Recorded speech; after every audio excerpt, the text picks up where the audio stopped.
Most comic book adaptations are about superheroes, often following familiar formula. A character has extraordinary abilities and uses them for good. That's not to say that there aren't exceptions, and I really like some superhero movies, but they are undoubtedly the most common comic book adaptations. And this leaves out the vast range of other stories that comics have to offer. The movie I'll be talking about today is 1994's Della Morte dell'Amore, directly translated to Of Death and Love, but also known in English simply as Cemetery Man. It follows Francesco Della Morte, a cemetery man, responsible for putting the walking dead back in their graves. The movie is based on a novel of the same name, written by Tiziano Sclavi, who later went on to create the Dylan Dog comic series, drawing heavy inspiration from themes in the novel. Dylan is a self-proclaimed nightmare investigator living in London who deals with all sorts of paranormal cases, including vampires, werewolves, zombies, and things of that nature. Although Francesco and Dylan aren't explicitly the same character, Francesco can be seen as a darker, more brooding precursor to Dylan. And although the movie is technically an adaptation of the book and not the comic, Dylan Dog was well developed by the time the movie was being made. The movie just feels like the comic. The atmosphere is a perfect match, a better match than any other comic book movie I've seen. So let's get back to the plot. Francesco is in charge of killing the walking dead, alongside his assistant Nagi, who can only say one word. Francesco is tired and resigned to this bizarre duty, showing little enthusiasm for life. Besides Nagi, Francesco is extremely lonely, and Franco from the post office is his only other friend. During a phone call with him, Francesco says, "The rest of the world. Who knows if the rest of the world even exists?" One day, a grieving woman comes to the cemetery to mourn her recently deceased husband.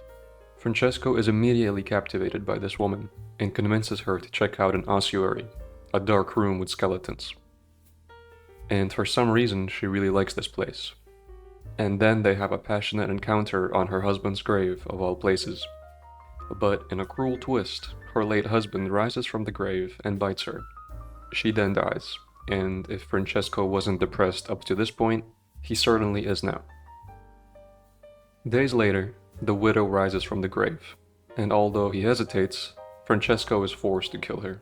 Her reappearance blurs the line between love and death, making things strange for Francesco. He is a cemetery man with death all around, but he is obsessed with love, reflective of the movie's very name, Della Morte meaning death and Dell'Amore meaning love, these also being the last names of Francesco's parents. Meanwhile, Nagi falls in love with the mayor's daughter, Valentina, but he doesn't show this in the best way. What's he doing? Dancing? No, he's just about to, But when she tragically dies in a motorcycle accident near the cemetery, she returns as a severed zombie head, and this is when Nagi gets his shot. He cares for her very much, feeding her and cherishing their relationship, which makes for quite a silly subplot. In fact, both Francesco and Nagi sort of behave like teenagers when it comes to love, which is very on brand for Dylan in the comics, who has a new girlfriend in nearly every single issue, and he is very self-aware of this. He even refers to himself falling in love easily like a high schooler. Also somewhere in there is an insanely cool scene where a zombie on a motorcycle jumps out of the grave and Francesco and Nagi have to chase him down through the cemetery. And as weird as the movie may be, up until this point it follows some rules and routines. Francesco and Nagi tend to the graveyard, with little shenanigans here and there. However, after this point, things do get a lot weirder. As the bodies pile up and the reanimations persist, Francesco's mental state goes south. While he is burning some stuff, death itself manifests before him, who advises him to kill the living instead of just the dead. Francesco takes this advice literally, going on a killing spree throughout the town, convinced that life is meaningless. Francesco also begins to encounter women who resemble the beautiful widow, telling of his obsession with her. He tries to connect with them, but each interaction ends in tragedy or violence, reinforcing his madness and alienation. The first doppelganger requires him to be impotent, so he gets that sorted, but then she changes her mind and runs off with the mayor, leaving Francesco pretty devastated.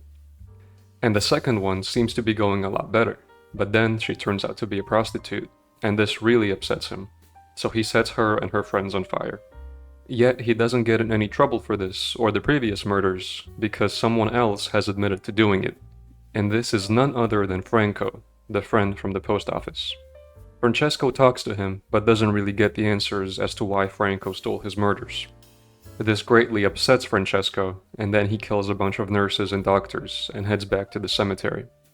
And in the end, he speaks with Death again, about how he kills out of love and indifference, but never out of hate, and how he's done with killing, and that he's leaving the town for good. But Death doesn't really believe this, because Francesco doesn't understand the difference between death and love. And so, he and Nagi pack up and go. But soon after they leave town and cross a tunnel, the road is gone. And just as Francesco had suspected, the rest of the world doesn't exist. Also, Francesco and Nagi switch now. Francesco is the one who can't speak, and they are shown in a snow globe that was actually shown in the beginning credits of the movie. And with the context of Dylan Dog, the movie makes a lot more sense, and plenty of parallels can be drawn between the two characters.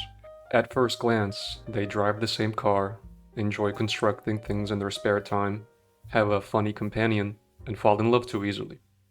They possess a detached attitude toward the bizarre events around them.